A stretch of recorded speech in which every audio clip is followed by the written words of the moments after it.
বিসমিল্লাহির রহমানির রহিম। আসসালামু আলাইকুম ওয়া রাহমাতুল্লাহ। বিডি মেথড লার্নিং স্কুলের ইউটিউব চ্যানেলে সকল আমার প্রাণপ্রিয় ছাত্রছাত্রীদের স্বাগতম।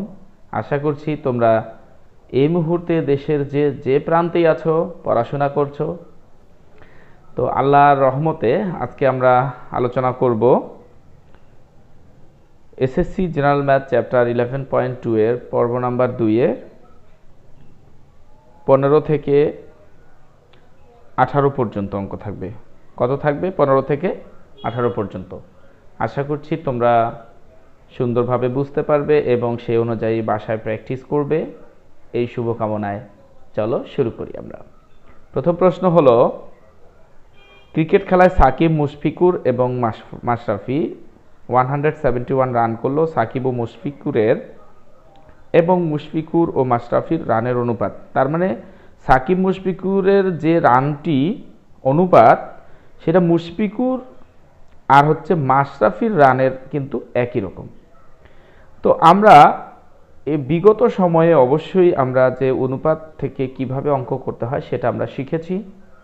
যাদের সমস্যা হবে তারা অবশ্যই তোমরা পূর্বের ভিডিওটি দেখে নিবা, আর সেই সাথে আমাদের বিডি মেথড লার্নিং স্কুলের ইউটিউব চ্যানেলটিতে অবশ্যই সাবস্ক্রাইব করে বেল আইকনে ক্লিক করে রাখো, যাতে পরবর্তী ভিডিওর নোটিফিকেশনগুলো তোমরা সহজেই হাতের নাগালের মধ্যে পেয়ে যাও। তো কি দেওয়া আছে আমরা প্রথম প্রশ্নে যদি আমরা চিন্তা করি, সাকিব অনুপাত মুশফিকুর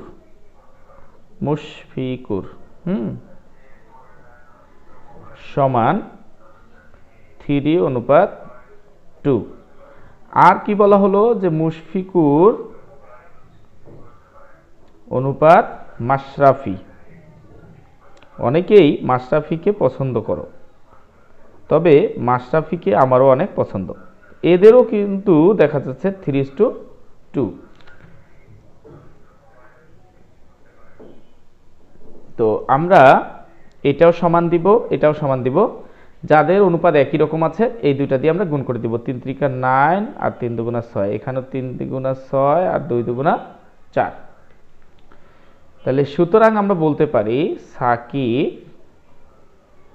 অনুপাত মুশফিকুর অনুপাত মাশরাফি সমান হলো 9:2, দুইটা 6 এর মধ্যে একটা 6 আর কত 4। সুতরাং অনুপাতের যোগফল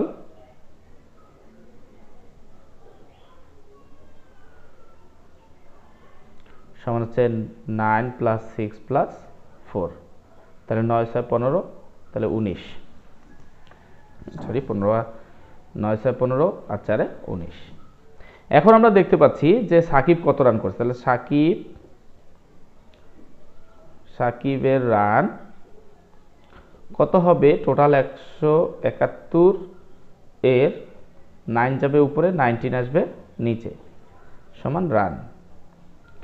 তাহলে এভাবে আমরা এটাকে যদি কাটাকাটি করি, তো যাদের সমস্যা হবে তারা ক্যালকুলেটরে তোমরা কাটাকাটি করে নেবে। 171 / 19 ইকুয়াল হচ্ছে 9, অর্থাৎ এটা কাটাকাটি করলে হচ্ছে 9।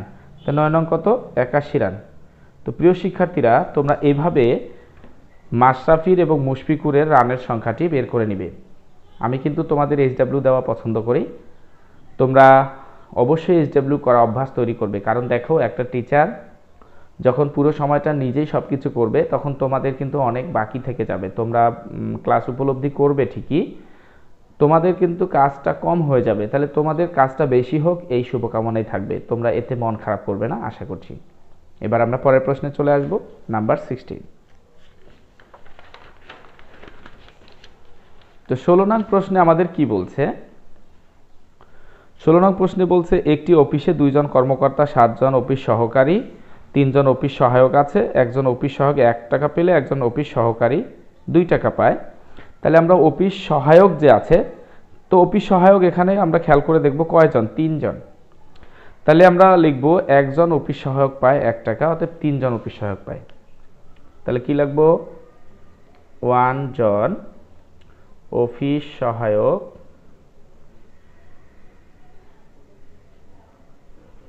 পায় কয় টাকা? 1 টাকাই পায় সে। সুতরাং কয়জন অফিস সহায়ক? 3 জন। তাহলে কত পাবে? 1 × 3। তাহলে রেজাল্ট কত আসতেছে আমাদের? 3 টাকা। এরপর কে আছে? আমরা দেখতে পাচ্ছি একজন অফিস সহকারী পায়। তাহলে একজন অফিস সহকারী পায় কত টাকা? 2 টাকা। তাহলে আমরা বলতে পারি অফিস সহকারী কতজন? 7 জন। তাহলে 7 জন অফিস সহকারী পায়। তাহলে 2 × 7, তাহলে 14 টাকা। এরপর আছে অফিস কর্মকর্তা। একজন অফিস কর্মকর্তা পায় 4 টাকা। তাহলে এবং একজন অফিস কর্মকর্তা, অফিস কর্মকর্তা পায় 4 টাকা। অফিস কর্মকর্তা আছে এখানে 2 জন। সুতরাং 2 জন অফিস কর্মকর্তা পায় 4 × 2 = 8 টাকা। এটা কিন্তু আমরা অর্থের যে ভাগটা সেটা দেখলাম এখানে। তাহলে আমরা কি লিখব? 3 জন সহায়ক অনুপাত 7 জন সহকারী অনুপাত 2 জন কর্মকর্তা। তাহলে কত হলো? 3:14:8। সুতরাং অনুপাতের যোগফল। অনুপাতের যোগফল 3 + 14 + 8। তাহলে কত হলো? 22, 25। তাহলে এটা আমরা যোগফল পেলাম। এখন আমরা কি কি লিখবো দেখো, মনোযোগ দিয়ে দেখতে হবে, তাহলে বুঝতে পারবো আমরা। তাহলে 3 জন অফিস সহকারী পায়। তাহলে 3 জন অফিস সহকারী পাবে। টোটাল টাকা হচ্ছে আমাদের কত টাকা? এখানে বলা হচ্ছে 1,50,000 টাকা। তাহলে 1,50,000 টাকা এর 3 জনের অংশে কত? উপরে 3 আর নিচে হবে টোটালটা, অর্থাৎ 25। তাহলে আমরা এখান থেকে কাটাকাটি করলে 6, 3টা 0, তাহলে 18,000 টাকা। কয়জন পাচ্ছে দেখো খেয়াল করে? 3 জন। তাহলে সুতরাং বলতে পারি একজন অফিস সহকারী পাবে। তাহলে কত হবে? 18,000কে 3 দ্বারা ভাগ হবে। তাহলে কত হাজার করে পেল? একজনই 6,000 টাকা করে পেল। এভাবে আমরা লিখব 7 জন অফিস সহকারী পায়। তাহলে 7 জন অফিস সহকারী পাবে 1,50,000 টাকা এর 14/25। তাহলে আমরা কত পাচ্ছি রেজাল্ট?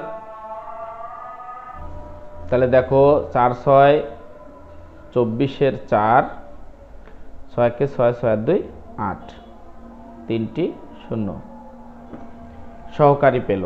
তাহলে সুতরাং একজন অফিস সহকারী পাবে 84,000কে আমরা 7 দ্বারা ভাগ করব। 7 12 84 আর 3টা 0। তাহলে কত হলো? 12,000 টাকা। এবং আর কি আছে আমাদের বাকি? আর আছে হলো কর্মকর্তা। তাহলে 2 জন কর্মকর্তা পায়। তাহলে 2 জন কর্মকর্তা পাবে কত হবে? আমরা জানি যে 1.5 লক্ষ টাকা আছে আমাদের কাছে। এর হচ্ছে নিচে 25 যাবে আর উপরে হচ্ছে 8 যাবে। তাহলে কত হইল? একইভাবে কাটাকাটিটা করে নিবা। 6 8 48,000 টাকা। তাহলে সুতরাং একজন। এখন কথা হলো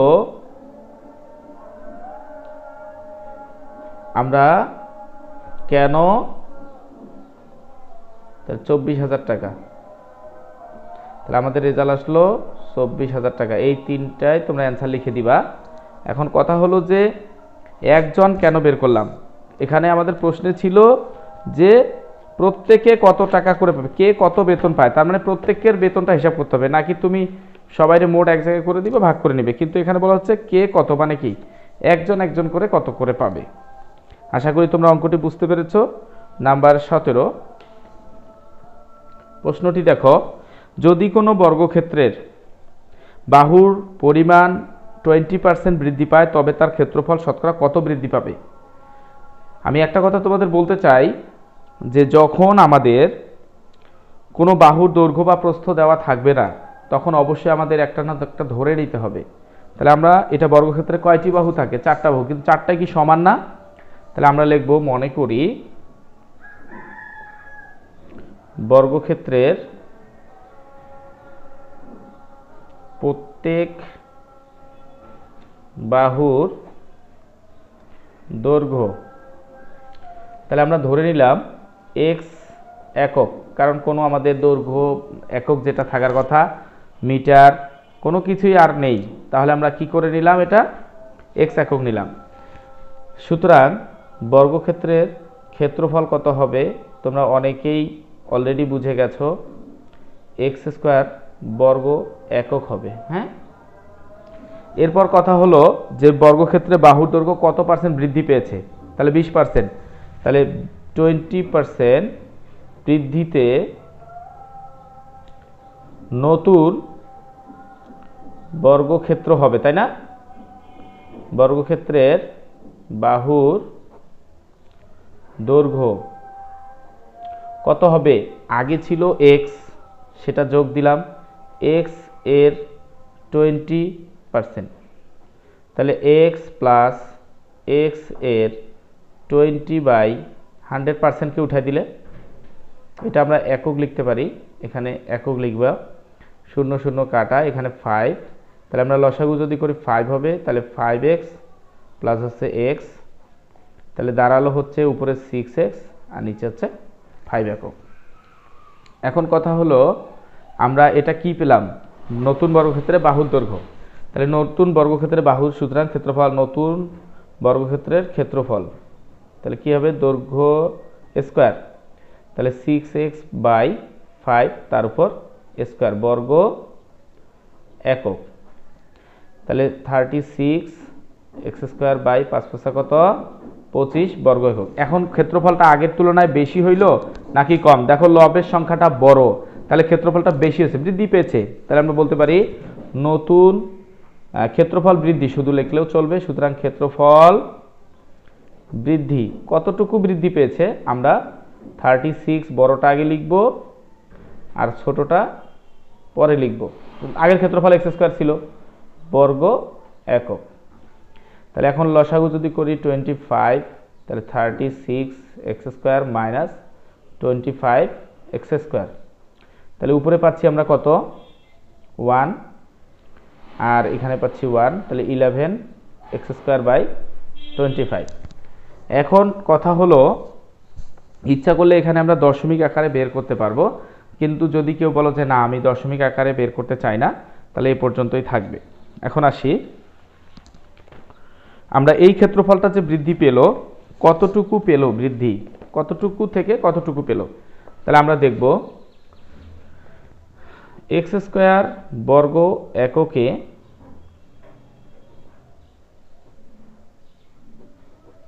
বৃদ্ধি পায় 11x²/25 বর্গ একক, ঠিক কি না। অতএব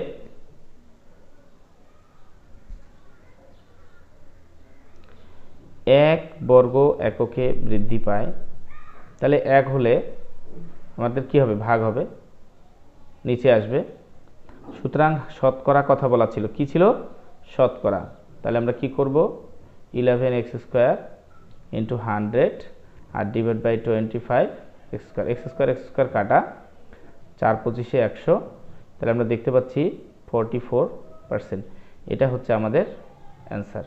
তো প্রিয় শিক্ষার্থীরা, আশা করি অঙ্কটি আমরা বুঝতে পেরেছি। 17 নম্বর অঙ্কটি হয়ে গেল, সেই সাথে এখন 18 নম্বর অঙ্কটি। এই 17 এবং 18 আলোকে অনেকগুলো অঙ্কই পরীক্ষায় এসে থাকে। তো আমি 18 নম্বর অঙ্কে এবার দেখব যে প্রশ্ন কি ছিল। একটি আয়তক্ষেত্রের দৈর্ঘ্য 10% বৃদ্ধি আর প্রস্থ 10% হ্রাস, মানে কি কেউ বাড়ছে আর কেউ কমে গেছে। তাহলে আমরা মনে করি আয়তক্ষেত্রের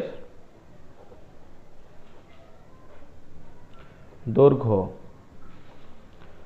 x একক নিয়ে নিলাম। তাহলে আয়তক্ষেত্রের প্রস্থ কত নিব, এবং দিতে পারো তোমরা y বর্গ একক। সুতরাং আয়তক্ষেত্রের ক্ষেত্রফল xy বর্গ একক। ক্ষেত্রফল কথাটি আসলে কি হবে, বর্গ কথাটি আসবে। এরপর আমরা কি করব, এরপর আমরা এটা কতটুকু দৈর্ঘ্য বৃদ্ধি পেয়েছে কতটুকু হ্রাস পেয়েছে সেটা লিখব। তাহলে আয়তক্ষেত্রের কতটুকু 10% বৃদ্ধিতে নতুন আয়তক্ষেত্রের দৈর্ঘ্য, আগে ছিল x প্লাস x গুণন দিলে হবে, এর দিলে হবে 10%, তাই না? 10%। তাহলে আমরা কি পাবো, তাহলে x প্লাস x গুণন 10/100। তাহলে এখন যদি আমরা এটাকে কাটাকাটি করি তাহলে 10 পাবো নিচে, তাহলে 10x প্লাস কত x, তাহলে 11x/10। তো এখন তোমরা চাইলে এখানে দশমিক আকারে লিখতে পারো, তাহলে 0, এখানে 1.1x। এখন আমরা এটার যে প্রস্থ হ্রাস পেয়েছে সেটা লিখব। তাহলে 10% হ্রাসে নতুন আয়তক্ষেত্রের প্রস্থ কত হবে। আগে ছিল y, মাইনাস সেখান থেকে যাবে y এর 10%। তাহলে আমরা কত পাচ্ছি, y মাইনাস y এর 10/100 পাচ্ছি। তাহলে এখানে কাটাকাটি করলে আমরা পাচ্ছি 10, তাহলে 10y মাইনাস y, তার মানে কত হচ্ছে 9y/10। 9y মানে আমরা অবশ্যই বলতে পারি যে 0.9y একক। এখন সুতরাং নতুন ক্ষেত্রের ক্ষেত্রফল কি হবে, নতুন ক্ষেত্রের ক্ষেত্রফল, সুতরাং নতুন আয়তক্ষেত্রের ক্ষেত্রফল সমান 11.1x ইন্টু 0.9y বর্গ একক। তাহলে কত হবে, এখানে আমাদের দুইটি ঘর দশমিকের পরে থাকতে হবে, তাহলে 0.99xy বর্গ একক। এখন দেখো আমাদের ক্ষেত্রফল কতটুকু বৃদ্ধি পেয়েছে, সুতরাং ক্ষেত্রফল বৃদ্ধি নাকি হ্রাস, ক্ষেত্রফল হ্রাস পেয়েছে, কারণ এখানে আগে ছিল xy আর এখন 0, তার মানে কি অবশ্যই কমে গেছে, তাহলে ক্ষেত্রফল হ্রাস পায়। xy থেকে বাদ যাবে 0.99xy বর্গ একক। তাহলে আমরা রেজাল্ট পাচ্ছি 0.01xy বর্গ একক। এই ক্ষেত্রফলটা কতটুকু থেকে হ্রাস পেয়েছে, আগের xy বর্গ এককে ক্ষেত্রফল হ্রাস পায়, কতটুকু পেয়েছে আমরা সেটা লিখব, 0.01xy বর্গ একক। সুতরাং 1 বর্গ এককে ক্ষেত্রফল হ্রাস পায় 0.01xy/xy বর্গ একক। সুতরাং শতকরা,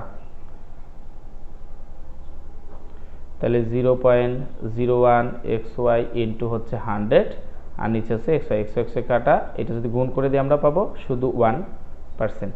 এইটাই হচ্ছে আমাদের রেজাল্ট। প্রিয় শিক্ষার্থীরা, আশা করছি তোমরা বুঝতে পেরেছো। তো তোমাদের যদি ভিডিওটি ভালো লাগে অবশ্যই তোমরা লাইক কমেন্ট শেয়ার করো, আর তোমাদের প্রয়োজন মতো এবং সময় অনুযায়ী তোমরা অবশ্যই প্র্যাকটিস করে নাও, যাতে ফলাফল ভালো করতে পারো এবং অঙ্কগুলো মনে রাখতে পারো। তো আজ এ পর্যন্তই। সকলের সুস্বাস্থ্য কামনায় আল্লাহ হাফেজ। আসসালামু আলাইকুম রহমতুল্লাহ।